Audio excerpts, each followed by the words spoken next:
Hello, everybody, and welcome back to the Professional People Podcast. On this episode, I have on a good friend of mine, Anthony Cacaj from PLB Lending. Anthony is a mortgage broker and helps people secure loans so they can purchase the homes of their dreams or help refinance and put money back in their pockets. This is a great episode, and I hope you learn and enjoy from my good friend, Anthony Cacaj. All right, everybody, welcome back to the Professional People Podcast, episode 21, here with Anthony Cacaj from PLB Lending. Anthony, welcome to the show. Thanks for coming on, man. Pleasure to be here. Thanks for having me. Yeah, so I met Anthony during a little networking, and we've gotten to know each other a little bit. And he's got a super interesting story, so I'm excited to have him on. Doing mortgage lending over at PLB, can you kind of talk us through your background and how you got to where you are today? Yeah, be more than happy to. So as far as the background goes, mortgages definitely wasn't necessarily that thing, when I was a little kid being asked, what do you want to be when you grow up? I didn't necessarily think I'd say, I want to go to mortgage loans. But now that I'm here, I absolutely love it. I've been in sales essentially my whole life. I did sports throughout, the elementary grades, throughout the middle school, then broke my arm 4 times in a row and figured maybe that wasn't the route. So went into more of like the extracurricular activities like DECA for the business side of things. I joined my school's robotic team as the business lead. So I was building business plans, kind of getting my foot in the door of the whole entrepreneurial and inside of that thing, doing the finances of it. And that kind of got my brain just more so onto that aspect of that path in life. And, it kind of gave me the right footing. From there, did the good old retail sales, went to Olivet College, went there for financial planning and marketing, and ended up finding a job that I thought was a great direct marketing job in college called capital marketing. Ended up being a door-to-door job. And it was one of those where it just, they sold the interview great. It was a nice interview per se, and then ended up being door-to-door sales. And I did it for about 2 years, and I did really well. I climbed my way up to just underneath the manager, and it got to that point where the manager even let me know it was either wait till he retires, or that was kind of the ceiling that I hit, and didn't really sit well with me. So ended up kind of looking through other avenues, and found Lifetime Fitness as kind of like a placeholder. Worked there and ended up doing a partnership with Quicken Loans. Through a gym to company partnership, where I was able to actually end up meeting a lot of their employees, higher ups, bankers, kind of the whole 9 yards, which got me interested in the mortgage realm of things. And on top of that as well, going to Romeo High School, I had became friends with some individuals who work and at a family-owned PLB Lending. So ended up just kind of working out that way, and I'm in the mortgage industry now. So you were going door to door, and then you started working at Lifetime, and then you went to Quicken Loans for a period of time, didn't you? Yes. Yeah, so you worked at Quicken Loans, and now you're at PLB. And what are you doing at PLB? Can you tell us a little bit more about your firm? We know you sell mortgages, but kind of tell us a little background of the firm and your role there. Yeah, for sure. So being with a mortgage broker, essentially, rather than going to like a direct lender or a bank specifically and just working with, that one set of rates, what I do is I'm there at the entire process. So I'll see a client from the beginning questions of, getting the process going all the way to the closing table. And that's on a refinance of a mortgage. That's on a purchase of a mortgage. Everything that's involved with the entire process, I do from start to finish. Of course, we have a team there of processors, and we work with the lenders that we do shop with as well, of course, to get everything done. But at the end of the day, I'm there with the client side by side, walking them through the entire process. And one of the favorite things too with it is I get to shop for my clients. So instead of being locked into just that one set of rates, I get to work with a multitude of different lenders, all with account executives at each different firm, and I get to work with them as far as finding the best rate and cost combination for a client. That's super cool, and it's really interesting to see your position where you kind of were going to Quicken Loans, could only work with Quicken Loans, and moved over to PLB where you have all these different options for the clients that you're working with. Similar story over here at TDA, where used to be nationwide insurance agents and could only sell nationwide products. And now we work with over a dozen different carriers, and we can find the right fit for our clients. And I know that we have seen that is so beneficial, not for only for us as a business, but mostly for our clients. Do you see the same similar thing as an advantage working with PLB versus Quicken Loans? Obviously, you have the rates. What other things do you see that brings PLB, as a higher commodity to work with than a Quicken Loans? Yeah, it's a great question. At the end of the day, money is a big thing. Not only is the broker channel of the whole mortgage process side of things generally 9 times out of 10 cheaper, it's a faster process. Being that we're able to shop around with the wholesale rates, it's just we get that option to be able to shop around and see, what one place is offering versus another, versus being confined to just that one set, like, hey, it's a take it or leave it kind of a thing, as well as just the whole personable piece of it too. I get to actually talk to the client and really have that time to get to know their needs, versus, being at essentially like a call center and being rushed between one phone call to the next, and so on. And you form a better relationship, right? You're working directly with the client, not getting passed around to a bunch of people who you don't even know within your own department. You're keeping everything in-house with, family-owned business, and everyone knows each other. You're getting a better relationship as a client, and you as well as a coworker with your other processors and other members of your team. Oh yeah, very much so. It almost feels like I make friends after each mortgage at this point, versus before it was just, on the headset and moving from one loan to the next, not even trying, it was hard to remember a name, and it was hard. Yeah, absolutely. What do you think is like your best target market? Who could you best help? Honestly, it's one thing that you think of who your target market is. When you're looking at things like marketing, or when you're trying to develop business plans, and with mortgages, it's everybody. It's everyone and anyone that's looking for home ownership, whether they're looking for an investment property, their first home, or if they're ready to upgrade, maybe move into a bigger home.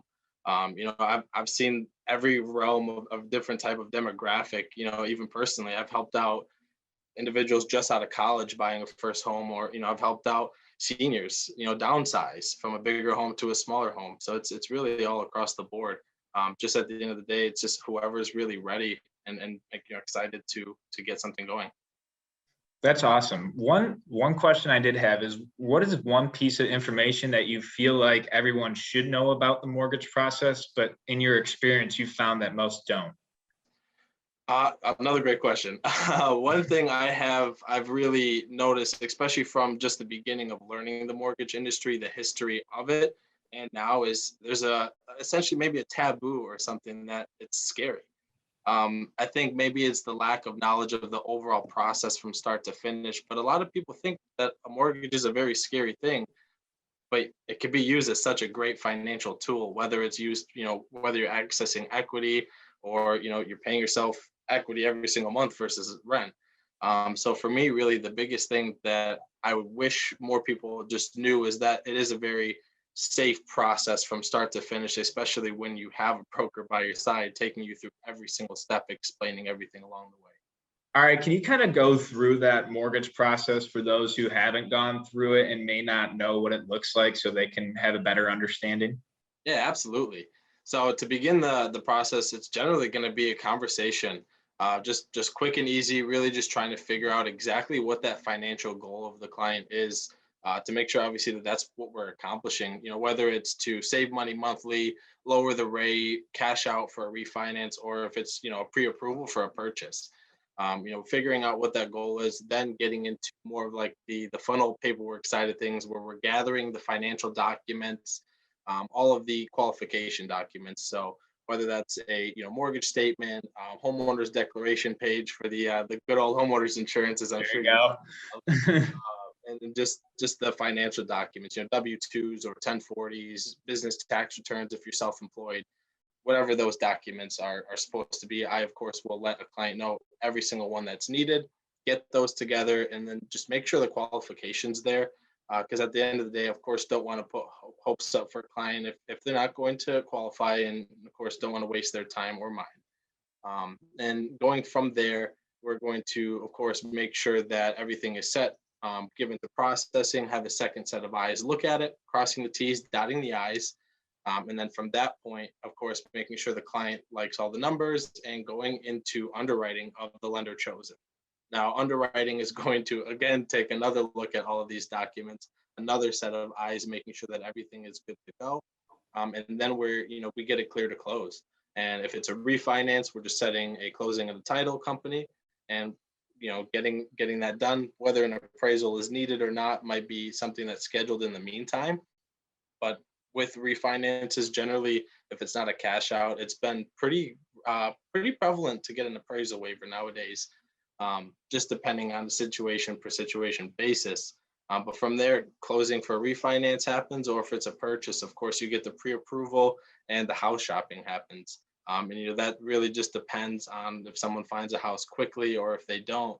And from there, it's just getting a lot of the purchase agreement set in place, the contract, and just setting a closing date that works for the clients. Yeah, so that's an awesome process, and it honestly helped me understand more. What I wanted to ask next is, with everything going on right now in the real estate industry with low inventory and then low rates on your guys' end, what does that mean for a buyer in today's market?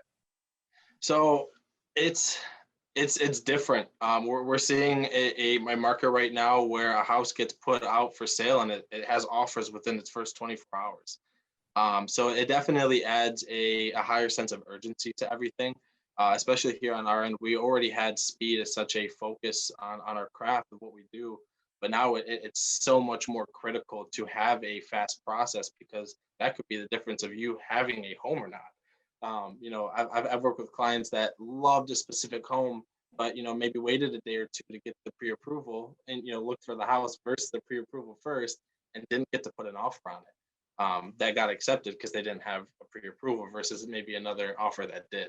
And what I'm really seeing is just that the rates are so low right now that even though the low volume of homes for sale has caused the price to go up, the low rate at the end of the day, if it's a longer term home, will actually end up saving you money at the end of the day. Whether it's 10, 20, 30,000 in interest over the course of 30 years, or depending on the term chosen. Yeah, and how important is that pre-approval for these buyers when they're going into such a competitive market and putting in offers on these homes? In my opinion, and you can ask a lot of realtors as well, it's so important. It's essentially that piece of paper that says what you can afford. It lets you know this is the max loan amount that you can go up to. So without that document, you're really just shopping blind. It's kind of like not even looking at your bank account, but then going into a car dealership and just putting an offer on a car without really knowing what you have to spend. And at the end of the day, an offer with a pre-approval is going to be one that looks far more attractive than an offer that may or may not qualify. Right. That makes total sense. And it's good that we're getting that out there so people can understand, especially going into spring and summer and looking at homes, that they know how important it is to make sure they have their mortgage pre-approved and tied up before they start just looking at homes. Yeah, absolutely. And on top of that as well, it provides an extra feeling of comfort to the client as well as they shop around, because throughout that pre-approval process, I'm also able to let them know what the monthly payment would look like. And that's something that maybe you don't necessarily know when you're house shopping is, hey, this house is $300,000, but what does that look like on a mortgage versus someone that's used to rent and just here's $1,200 or $1,500 a month just to throw at an apartment. Sure. But then they look at a $300,000 house and see that a payment's maybe $1,100 or $1,200, and it's like, wait a second. Yeah. And that's what most people who are renting don't understand, right? Is you could be paying the same amount to be building yourself an asset with a home. 100%. Not only is the value of homes increasing year after year on average, but on top of that, every single payment you make month by month, you're paying yourself equity. And that's value sitting on your home versus the rent that you pay. It's just going to a landlord's pocket. It's going in someone else's pocket instead of your own. Exactly. Yeah. Now, I know this, but most people listening probably don't. PLB has no fees, which is definitely something I don't see very often. Can you talk a little bit more on that and how big of a benefit is for your clients? Yeah, one thing I absolutely love with PLB is we're referral based, and it's been that way for many, many years. We don't really do advertising. You don't see commercials for us or billboards. We're word of mouth. We make sure that we take care of our clients so well that they become clients for life, and just that word of mouth spreads so well. You take care of someone, and it's good karma. We don't charge underwriting fees. We don't charge processing fees, origination fees on our behalf. So those are a lot of the fees that you would have to pay elsewhere that you get to save. So that's just instantly working with us, savings at the end of the day. Application fees, all these different fees that you may see elsewhere, we just don't have them. That's awesome. That's something you guys have been doing for quite a while now, right? Yes. So cool. And such a big benefit for your clients, really keeping money in their pocket. I Yes. wanted to kind of transition from talking about PLB to your experience as a young professional. What has been your biggest challenge being a young professional, and how have you been able to use that hurdle as an advantage for yourself with working with clients? Definitely. Being young in the industry has definitely been a challenge. A lot of the realtors out there and a lot of the professionals already in the industry have been there quite a while, quite some time. A lot of the individuals I've met are double my age, and I'm not saying that as a bad thing at all. But they've already made their connections. They already have their go-tos. So as a fresh face that's new in the industry, it's really hard to sometimes get my foot in the door and really make the name for myself. But the other side of that as well is I'm very hungry. And that's something, that energy, that persistence, that hard work ethic is something that maybe the professionals in the industry that have been there a while, they don't have that energy as much anymore. And that's one thing. I'll outwork everybody. And that's been something that's been a very, big blessing in a sense, is I've been able to at least control work ethic, and no one could beat that. How do you think that sports ingrained that kind of mindset into you growing up, and how have you carried that into the working world? Yeah, well, I'm first born in the country, so I feel like that's been a weight on my shoulders. Not a bad weight whatsoever, but just one of those things. Like I've always had that sense of I need to create the name for myself in this country, and just really build that foundation for the family here moving forward. It's just that hard work ethic. For me, I control what I can control, and don't let the things I can't affect me in a sense. And one thing I can control is work ethic. I can't control if someone already has a network out there and doesn't want anyone new, but I can control the persistence of me trying over and over and over again. Yeah, that sounds like it's literally my dad and all of my high school and college coaches talking to me right now. It's just all those lessons that have been ingrained over the years. And I'm happy to see you carrying it out and taking it with you into the professional world. And one thing, speaking of persistence, that I've seen from following you is your social media. You're going at it almost every day. Can you talk about how you've been able to use that as a benefit for you as a younger professional as well? Yeah, for sure. I think social media is such an amazing tool to use for business professionals everywhere. Whether you're an auto detailer or whether you're, a realtor or in whatever industry you're in, at the end of the day, social media, you get to make a podcast. Like that's really cool to me. This is my first one.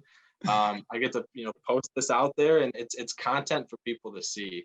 I'm behind the computer doing a lot of the numbers all day for clients, and they don't really get to see a lot of what I do, or maybe see me as much. So being able to put it out there on social media, showing them the process, putting out tips and tricks of mortgages, just all these little bits and things. It's fun to do, but it's also informative. And it keeps my name out there. That's another thing too, is just with social media, people are always on it, whether it's LinkedIn or Instagram, Facebook, Twitter, the list just goes on and on for different platforms that you can use. And it's just different places that you can reach new people, whether it's a connection within your own industry or whether it's a client. I've gotten clients off of random Facebook posts that I put out a homeowner's tip or energy saving tip. I had someone respond off of an energy saving tip, and inquired about a refinance off of just providing information. Yeah, and I think it goes back to the start of this question, is just persistence and consistency is what puts your name out there and people start to recognize you. And that's honestly a huge reason I started the podcast, is being able to create content where I feel like I'm not talking about myself all the time, but highlighting others like yourself. And I think that that's what social media is a huge benefit for, is, you know, you can show others what you're doing, who you're talking to, who you're connecting with. So it makes you see, everyone can see that you're a well-rounded person rather than Anthony is just a mortgage broker and that's what he does. Like, you're posting stuff about the stock market, your cars, it shows who you are and it can connect to you personally. I think you do a really good job of that. I appreciate that. Thank you. You as well. Thanks.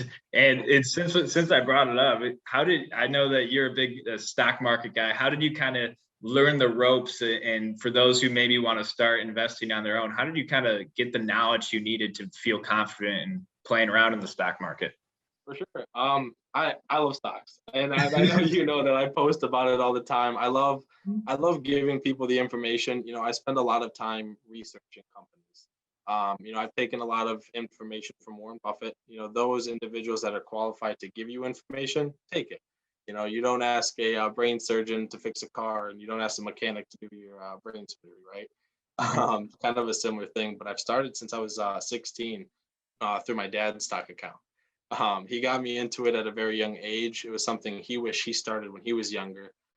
Turned my first $300 paycheck from Walgreens at 16 to $2,900 to buy my first car, and I was instantly hooked. Yeah, I was like, so this is what stocks can do at such a young age. You know, I really couldn't fathom really what I had just done. I just at 16 turned 300, which at that age is a lot of money. Sure. To, you know, 2,900, which way more to a 16-year-old. And I was like, I could buy a car. Yeah. And it carried on from there to where, you know, rather than spending time looking at videos on Instagram that, you know, memes and whatnot, I spent time researching companies, you know, what's going on, whether it's in the healthcare companies that are maybe an FDA approval, or if it's a company that is signing a contract, like the one I did that 300, 2,900. I saw the company signed a contract with BMW and they were going to start a project the following week. Bought it at 50 some cents and I sold it at like $9 about a month and a half later. Damn, that's definitely, that'll get you into it. How did you kind of, like, other than just starting and going and where are you researching these companies, and how has it helped you know what's going on in the world and not just in the stock market? Yeah, you know, with the stock market is the economy. So following that, you get to really see, you know, the election, how it changes things, how, you know, world disasters can change the stock market. Could happen in the other half of the world and it'll still affect our market because, you know, it's an open market. You know, for me, where I get a lot of my information from is Google. And I'll pop up like Squawk Box and a lot of these different TV channels that are talking about the market, and I'll play it in the background, you know, while I'm working on files, and I'll kind of catch things, hear CEOs talking about new things that are happening, and really just Googling, you know, what's new. A lot of what I started doing was just turning $20 into 40, turning 40 into 80, you know, not necessarily starting off with such high amounts, but, you know, setting a profit goal. And then at the same time too, knowing when to pull out, because you can make all the profit, but you don't make profit until you've sold. Same thing. You've never really lost anything unless you've sold at a loss. So it's kind of at that point where my go-to is, if I've doubled my money, I'll sell at least half so that my original investment is covered. So if the stock tanks, boo-hoo, I've lost my profit. But if it doesn't, I'm just playing with profit at the end of the day, and I've really haven't lost anything. That's a smart idea. Smart strategy there. Yeah. So thanks for shedding some insight for those of us who are interested in the stock market but don't necessarily dive right in right now. Yeah. That's awesome.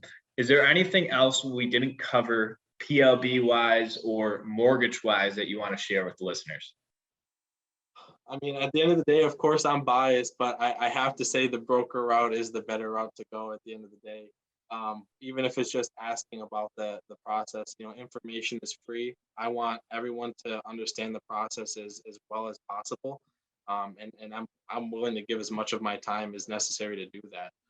Same thing with stocks. I want to see younger individuals getting into the market and doing that for retirement versus just one thing of a 401k. I like helping.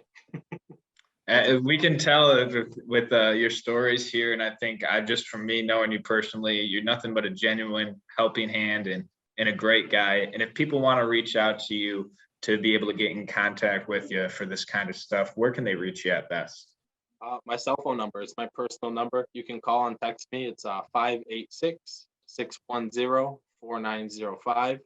Or my email as well. It's just Anthony@plblending.com. Awesome. Thanks so much, Anthony. As always, we end the show with the question: what is one tip you have for professional people out there? Persistence and consistency. At the end of the day, Rome wasn't built in the day. Same thing. A lot of the great things do take time. Even with the broker side, I started off going from leads being thrown at me all day to needing to find them on my own. And it started off slow, but every single day it gets better and better as you push forward. So just keep pushing. That's great advice, and we could tell you're a hard worker from your stories here, and you shared a lot of good stuff. So thanks again so much for coming on, Anthony, and go keep killing it out there, man. Thanks, Dan. I appreciate you. Talk soon. Yeah. Thanks for listening, and remember, keep it professional, people.